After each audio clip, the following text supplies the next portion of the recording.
Vous savez, on est dans un petit jeu de poupées russes, vous savez, les poupées qui s'emboîtent les unes dans les autres. Alors, l'UPM, l'Union pour la Méditerranée, en fait, c'est une création qui n'en est pas encore une, mais qui va bientôt devenir une esquisse de réalité, on veut dire.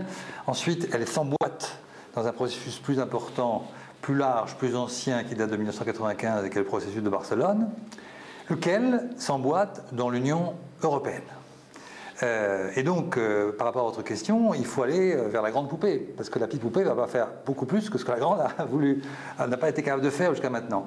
L'Union européenne a été incapable de faire quoi que ce soit sur la question israélo-palestinienne. Elle a suivi les Américains de temps en temps, elle a accompagné de temps en temps le processus, et en particulier dans les années 90 au moment du processus d'Oslo, notamment par les moyens financiers, mais c'est tout. Donc il faut en aucune manière s'attendre à ce que la petite poupée qui va sortir demain peut-être de tout ce processus politique, diplomatique, puisse, d'une manière ou d'une autre, faire avancer ce dossier qui est pourtant absolument majeur.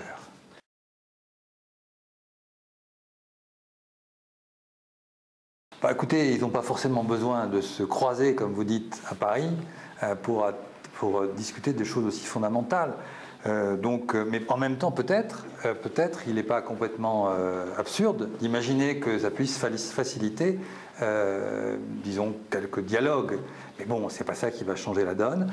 Sauf que, tout de même, il faut rappeler que la conjoncture en ce moment est très particulière.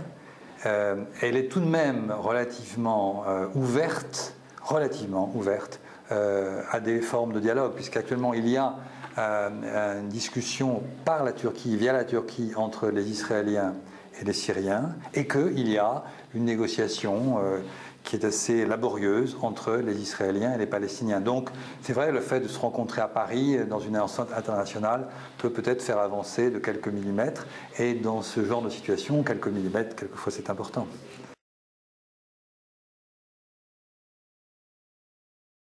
Je crois que non, parce que cette affaire... Vous savez, l'histoire de l'Union pour la Méditerranée est une affaire très compliquée et qui est vraiment dans un brouillard. Et je ne suis pas sûr que le sommet du 13 juillet va lever ce brouillard.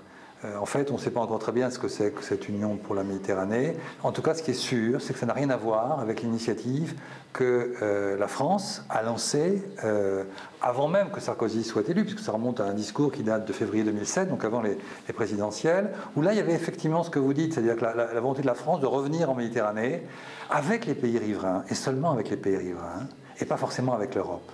Et dans ce cadre-là, on pouvait imaginer qu'effectivement le rôle de la France pouvait se resituer, replacer, et que peut-être on pouvait imaginer aussi que dans ce cadre-là, il y avait peut-être plus de facilité pour accompagner, je ne dis pas peser, mais accompagner la question israélo-palestinienne, peut-être. Mais aujourd'hui, c'est plus ça du tout, puisqu'en fait, comme je vous le disais, l'UPM, l'Union pour la Méditerranée, ça rejoint le giron lourd et très bureaucratique du processus de Barcelone. Donc, c'est vrai que ce qu'on peut te donner au crédit de la France et de Sarkozy, c'est d'avoir relancé, et ça, c'est pas rien, relancé l'idée méditerranéenne et l'importance que revêt la Méditerranée pour la politique européenne, pour l'avenir de la politique européenne, pour l'avenir de l'Europe, donc, en soulignant que dans cet avenir de l'Europe, qui se trouve en Méditerranée, eh bien, il faudrait que l'Europe elle-même se bouge vraiment, sort de cette espèce de lâcheté passive qui est la sienne depuis si longtemps, pour essayer de trouver des solutions, ou la solution que l'on connaît par ailleurs, à la question israélo-palestinienne qui plombe tout le reste.